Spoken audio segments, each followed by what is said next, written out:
Hey guys, I know a lot of us have been missing Robin's Nest, so I figured I would read next chapter of Charlotte's Web from the preschool. Chapter 6, Summer Days. The early summer days on a farm are the happiest and fairest days of the year. Lilacs bloom and make the air sweet and then fade. Apple blossoms come with the lilacs, and the bees visit around among the apple trees. The days grow warm and soft. School ends and the children have time to play and fish for trouts in the brook. Avery often brought a trout home in his pocket, warm and stiff, ready to be fried for supper. Now that school was over, Fern visited the barn almost every day to sit quietly on her stool. The animals treated her as an equal. The sheep lay calmly at her feet. Around the 1st of July, the workhorses were hitched to the mowing machine and Mr. Zuckerman climbed into the seat and drove into the field. All morning you could hear the rattle of the machines as it went round and round, while the tall grass fell behind the cutter bar in the long green swaths. Next day, if there was no thunder shower, all hands would help rake and pitch and load, and the hay would be hauled to the barn in the high hay wagon, with Fern and Avery riding on the top of the load. Then the hay would be hoisted sweet and warm into the big soft loft, until the whole barn seemed like a wonderful bed of timothy and clover. It was fine to jump in and perfect to hide in, and sometimes Avery would find little grass snakes in the hay and would add it to the other things in his pocket. Summer days are a jubilee time for birds. In the fields around the house, in the barn, in the woods, and in the swamp, everywhere love and songs and nests and eggs. From the edge of the woods, the white-throated sparrow, which most came all the way from Boston, calls, "Oh, Peabody, Peabody, Peabody."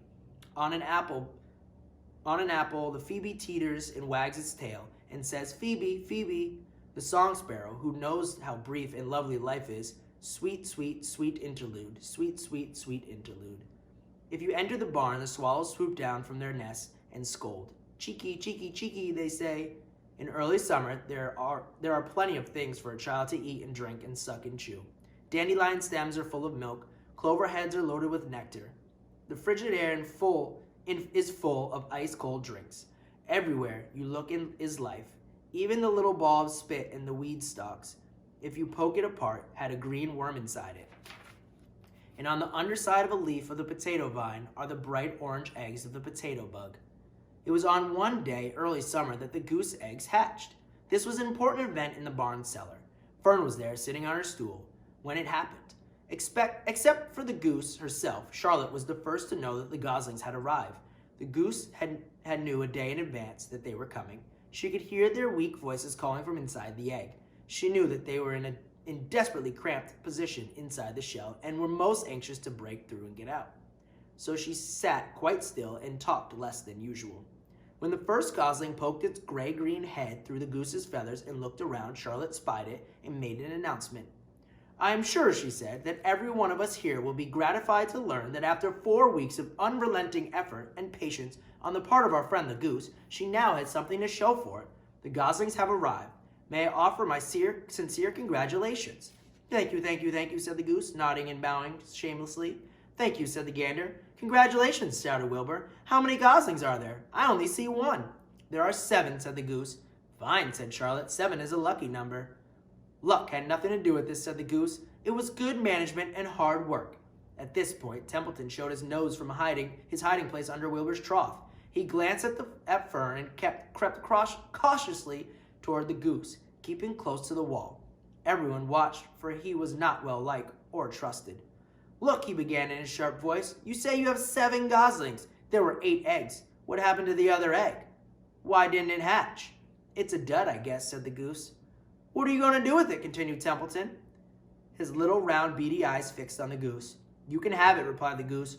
"Roll it away and add it to your nasty collection." Templeton had a habit of picking up unusual objects around the farm and storing them in his home. He saved everything.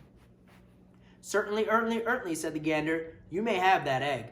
But I will tell you one thing, Templeton. If I catch you poking around your ugly nose around my goslings, I'll give you the worst pounding a rat ever took." And the gander opened his strong wings and beat the air to show how powerful he was. He was strong and brave, but the truth is, both the goose and the gander were worried about Templeton, and for good reason. The rat had no morals, no conscience, no scruples, no consideration, no decency, no milk of rodent kindness, no No higher feelings, no friendliness, no anything. He would kill a gosling if he could get away with it. The goose knew that. Everybody knew it. Here's Templeton rolling away the egg. With her broad bill, the goose pushed the unhatched egg out of the nest, and the entire company watched in disgust while the rat rolled it away. Even Wilbur, who could eat almost anything, was appalled. Imagine wanting a junky old rotten egg, he muttered. A rat is a rat, said Charlotte. She laughed, a tinkling little laugh. But my friends, if that ancient egg over breaks, this barn will be untenable. What do you mean? Asked Wilbur. It means nobody will be able to live in here on account of the smell. A rotten egg is a regular stink bomb. I won't break it, said Templeton. I know what I'm doing. I handle stuff like this all the time. He disappeared into his tunnel, pushing the goose egg in front of him. He pushed and nudged till he succeeded in rolling it to his lair under the trough. That afternoon, when the wind had died down and the barn air was quiet and warm, the gray goose led her 7 goslings off the nest and into the world. Mr. Zuckerman spied them when he came with Wilbur's supper. Hello there, he said, smiling all over. Let's see. 1, 2, 3, 4, 5, 6, 7. 7 baby geese. Now, isn't that lovely? Chapter 7, Bad News. We'll pick it back up on Monday, or on Tuesday.